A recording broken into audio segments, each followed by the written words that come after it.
खेलते खेलते चांद के पागल जइबो पागल जइबो बोलत बड़ राजा अटपट बोली रंग के साया साड़ी रंग तार चोली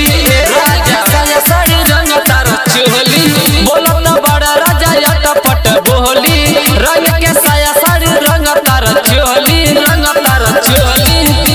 आइल बड़ा दारू जगह जा लगे माज हमें सजा दिलई बहका डहल रंगवा भीजे जो बनवा पूरा देह लगई बहका खेलते खेलते चांद के पार ले जही बहका डहल रंगवा भीजे जो बनवा पूरा देह लगई बहका खेलते खेलते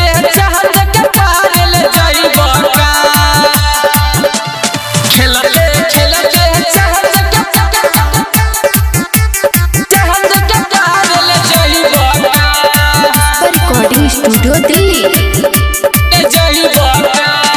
नशा में लागत आइल बड़ घरे करता रह चितपट हो लागत ढील कह दे राजा पूरा जवानी के नट हो पूरा जवानी के नट हो लागत नशा में आइल बड़ घरे कर रह चितपट हो लागत ढील कह दे राजा पूरा जवानी के नट हो पतना मन ढोड़ी के नसल लागे चुली में अबीर लगई बहका डहल रंगवा भीजे जो बनवा पूरा देह लगई बहका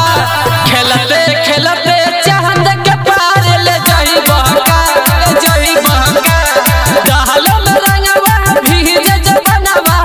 पूरा देह लगई बहका खेलते खेलते चांद के पार ले जही बहका खेलते खेलते चांद के पार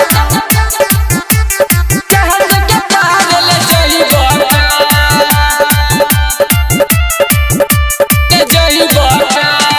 ओसे न खेल रहा जा सुन होली होता बहरा गजन हो